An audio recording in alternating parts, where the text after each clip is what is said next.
159।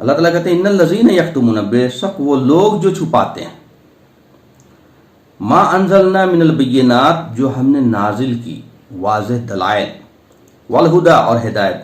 یہ کیا ہے واضح دلائل اور ہدایت؟ یہ قرآن ہے۔ اور اللہ تعالیٰ کہہ رہے کہ جو لوگ چھپاتے، تو کون چھپاتا ہے؟ بھائی چھپائے گا وہی نا جس کے پاس ہوگا۔ کس کے پاس ہے یہ چیزیں؟ یہ نعمت آج کے دن میں کس کے پاس ہے؟ مسلمان کے پاس ہے۔ تو چھپانے والا کون ہے؟ چھپانے کا مراد یہ ہے کہ نہ تو وہ خود دوسرے کو بتا رہا، اور دوسرے کو بتانے کے لیے ضروری ہے کہ خود جانے، تو نہ تو وہ خود جان رہا ہے اور نہ اپنے لوگوں کو بتا رہا، تو دوسرے کو تو بتانا بہت دور کی بات ہوگی۔ تو چھپانے والا صرف مسلمان ہے، کوئی دوسرا نہیں ہو سکتا، چونکہ یہ نعمت مسلمان کے پاس آج کے ڈیٹ میں مسلمان کلیم کر رہا، جبکہ یہ ہدی للناس ہے، لیکن اس کا آج کے ڈیٹ میں یہ ذمہ داری اس پہ نازل ہوتی ہے جو یقین کر رہا ہے اللہ پہ، اللہ کی کتاب پہ۔ تو اللہ تعالیٰ کہتے ہیں کہ جو لوگ، بے شک جو لوگ چھپاتے ہیں جو ہم نے نازل کیے، من البینات، واضح دلائل اور ہدایت، یہ واضح دلائل اور ہدایت ہے قرآن کی، من بعد ما بیناہ للناس، اس کے بعد جبکہ اسے ہم نے کھول کھول کر کے انسانیت کے لیے بیان کر دیا اس کتاب میں، فی الکتاب، اولئک یلعنہم اللہ، اور یہی لوگ ہیں اللہ کے لعنتی۔ اللہ اکبر،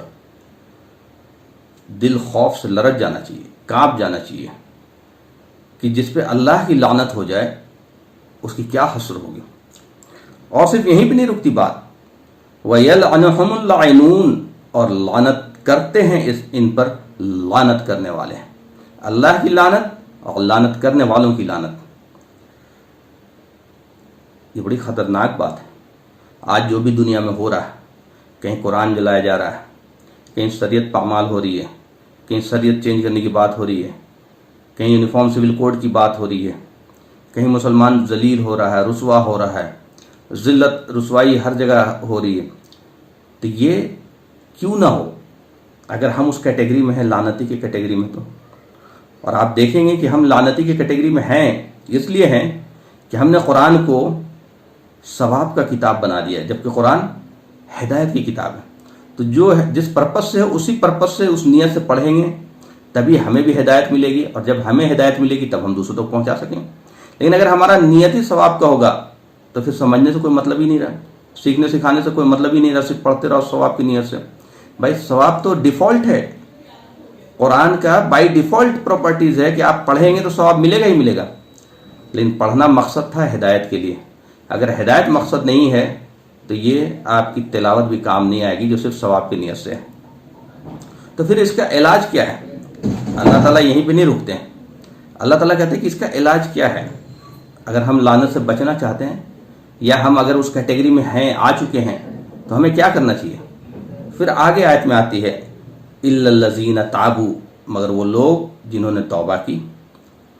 ہمیں چاہیے کہ ہم توبہ کر لیں۔ اگر ابھی بھی ہم سوچتے ہیں کہ بھائی ہم نے قرآن کو سیکھنا سکھانا کتنا ضروری تھا، پہنچانا کتنا ضروری تھا، ہم نے نہیں کیا، تو کم سے کم مسجدوں میں سیکھنے سکھانے کا نظم قائم کریں، ورنہ ہم کس کیٹیگری میں ہیں آپ سمجھ لیجیے۔ بھائی یہ بڑی حیرت کی بات ہے کہ ہر مسجد میں قرآن سیکھنے سکھانے کا نظم ہونا چاہیے، عربی سیکھنے کا نظم ہونا چاہیے، یہ ہے ہی نہیں۔ تو اللہ تعالیٰ کہتے ہیں الا الذین تابوا، مگر وہ لوگ جس نے توبہ کی، ابھی بھی وقت ہے کہ ہم توبہ کر لیں، واصلحوا، اور اپنی اصلاح کر لیں، وبینوا، اور بیان کریں، کھول کر بیان کریں، مطلب سیکھیں اور سکھائیں، یا جتنا آتا ہے اتنا آگے بتائیں۔ یہ حدیث بھی ہے کہ اگر تم ایک آیت پتہ ہو تو آگے بتاؤ۔ ہم نے تو لوگوں کو ڈرا دیا کہ قرآن پڑھنا نہیں، قرآن چھونا نہیں، قرآن پڑھو گے تو گمراہ ہو جاؤ گے، اور اللہ کہہ رہے ہیں کہ اگر تم نے توبہ نہیں کی، اصلاح نہیں کیا اور اس کو بیان نہیں کیا تو تمہارا ٹھکانہ لعنتیوں میں ہوگا، اور لعنتیوں کا ٹھکانہ دنیا میں بھی رسوائی ہے اور آخرت میں بھی جہنم ہے۔ تو جو لوگ بچنا چاہتے ہیں اس کے لیے ہے الا الذین تابوا واصلحوا وبینوا، وہ لوگ جنہوں نے توبہ کی اور اپنی اصلاح کر لی اور کھول کر کے بیان کیا، فاولئک اتوب علیہم، تو یہی لوگ ہیں جن کے اوپر میں متوجہ ہوتا ہوں، جن کی توبہ میں قبول کرتا ہوں، وَأَنَا التَّوَّابُ الرَّحِيمُ، اور بے شک میں بہت زیادہ توبہ قبول کرنے والا ہوں۔ تو اس آیت کو سننے کے بعد ہمارے رونگٹے کھڑے ہو جانے چاہیے کہ کیا سچ میں ہم اس کیٹیگری میں ہیں، اپنا محاسبہ کرنا چاہیے۔ آپ دیکھیں گے کہ ہم خود کو پائیں گے کہ ہم اسی کیٹیگری میں ہیں. اور اللہ تعالیٰ کا ایک طریقہ ہے، ایک سنت ہے، اور وہ سنت وہ طریقہ کبھی نہیں بدلتا. اسی ایسے تو بہت ساری آیتیں ہیں قرآن کی فضیلت بیان کرتے ہوئے، اور قرآن کو قرآن کی طرح جیسے قرآن کا حق ہے کہ وہ ہدایت کی کتاب ہے، اس کو سیکھنا اور سکھانا ضروری ہے، اور ایک طرح سے وہ فرض کے کیٹیگری میں ہے، اور وہ اگر ہم نہیں کر رہے ہیں تو ہمارا حسر کیا ہوگا. یہ اللہ تعالیٰ نے ڈے 1 میں بھی یہ چیز کہا تھا. یہ ہمارے لیے بہت امپورٹنٹ ہے. ڈے 1 سے مراد جس دن اللہ تعالیٰ نے آدم علیہ السلام کو، حوا علیہ السلام کو اور ابلیس مردود کو اس زمین پہ اتارا، تو اللہ تعالیٰ نے ایک انسٹرکشن دیا. وہ انسٹرکشن قیامت تک کے لیے ہے، اور اس انسٹرکشن کو اللہ تعالیٰ نے قرآن میں ریپیٹ کیا. اللہ تعالیٰ کہتے ہیں سورہ بقرہ میں ہی 38 نمبر کی آیت میں، جس میں اللہ تعالیٰ کہتے ہیں بسم اللہ الرحمن الرحیم قُلْ نَهْبِطُ مِنْهَا جَمِيعًا، تم سب اتر جاؤ ایک ساتھ. سبھی کو جنت سے اتار دیا. کہاں؟ زمین پہ. فَإِمَّا يَأْتِيَنَّكُم مِّنِّي هُدًى، اور جب جب تمہارے پاس آئے میرے طرف سے کوئی ہدایت، وہ آ گئی وہی کتاب جو مَا أَنزَلْنَا مِنَ الْبَيِّنَاتِ. فَإِمَّا يَأْتِيَنَّكُم مِّنِّي هُدًى، اور میرے طرف سے جب بھی کوئی ہدایت آئے، کوئی گائیڈ لائن آئے، کوئی انسٹرکشن آئے، کوئی کتاب نازل ہو، فَمَن تَبِعَ هُدَايَ، اور جو لوگ اس کی اتباع کریں گے، انسٹرکشنز کی، گائیڈز کی، قرآن کی اتباع کریں گے، فَلَا خَوْفٌ عَلَيْهِمْ وَلَا هُمْ يَحْزَنُونَ، نہ ان پہ خوف ہوگا اور نہ ان پہ غم ہوگا. اللہ اکبر. آج ہے مسلمانوں کے بیچ میں غم بھی ہے، خوف بھی ہے.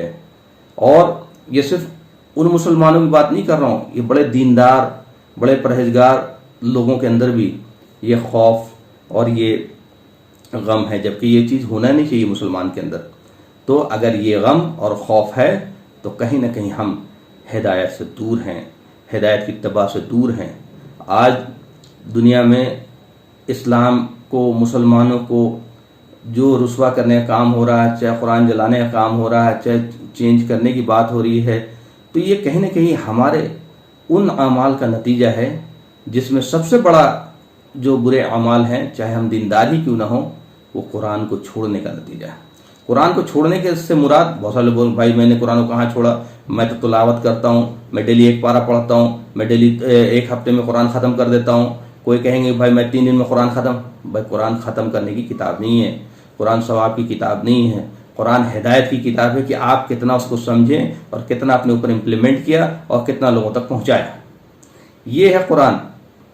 یہ حدیث ہے ابن ماجہ کی کہ اگر کوئی شخص قرآن کی ایک آیت پہ غور و فکر کرتا ہے تو اسے ثواب اس سے بھی زیادہ ملے گا جو 100 رکعت نماز نفل پڑھتا ہے. اللہ اکبر. سوچئے 100 رکعت نماز نفل میں آپ 100 بار تو سورہ فاتحہ پڑھ لیں گے، 100 بار کوئی سورہ پڑھیں گے، 300 بار سبحان ربی الاعلیٰ، سبحان ربی العظیم پڑھیں گے، 100 بار 50 بار التحیات پڑھیں گے، 50 بار درود پڑھیں گے. اس سے بھی بڑا ثواب، بڑی نیکی کیا ہے؟ کسی ایک آیت پہ غور و فکر کرنا. جیسے کوئی انسان ایک آیت پڑھ رہا ہے، بسم اللہ الرحمن الرحیم قل هو اللہ احد، کہو تمہارا اللہ واللہ جو ہے ایک ہے. اب وہ ایک سے کیا مراد، واحد سے کیا مراد، پھر اس پہ غور کر رہا، پھر دوسری آیتوں پہ غور کر رہا.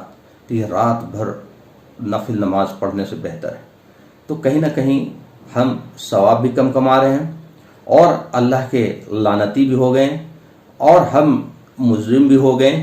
تو ہم تو غلط فہمی کے شکار ہیں کہ ہم زیادہ ثواب کما رہے ہیں. ایکچولی ہم ثواب بہت کم کما رہے ہیں. ہم تو ثواب ایسا کما رہے ہیں جیسے چمنی اٹھنی ہے. اللہ تعالیٰ کروڑوں دینا چاہتا ہے، اربوں دینا چاہتا ہے، اور ہم چمنی اٹھنی کما کر کے خوش ہو رہے ہیں. یہ لا علمی کا نتیجہ ہے، یہ نہ جاننے کا نتیجہ ہے. اس لیے سیریز کا سارا ویڈیو، ایک ایک ویڈیو آپ غور سے پورا دیکھیں، بڑھا بڑھا کے نہ دیکھیں، ورنہ کوئی فائدہ نہیں ہوگا. اس پہ سمجھیں، اور اس کا دھیرے دھیرے جب آپ آگے بڑھیں گے سیریز میں تو آپ کو اس کی اہمیت سمجھ میں آئے گی. اور یہ ہر مسلمان کا بائی ڈیفالٹ پراپرٹیز بن جائے گا. بائی ڈیفالٹ پراپرٹیز کہ بھائی ہم لوگوں کو اچھی بات بتانے والے بنیں گے اور منکرات سے روکنے والے بنیں گے. اور جہاں پہ بھی ہوں گے، چاہے اپنے گھر میں ہوں چاہے باہر ہوں. تو یہی اصل مقصد ہے کہ بھائی ہم صحیح سے سمجھیں اپنے دین کا مقصد، اپنی زندگی کا مقصد. وآخر الدعوانا الحمدللہ رب العالمین.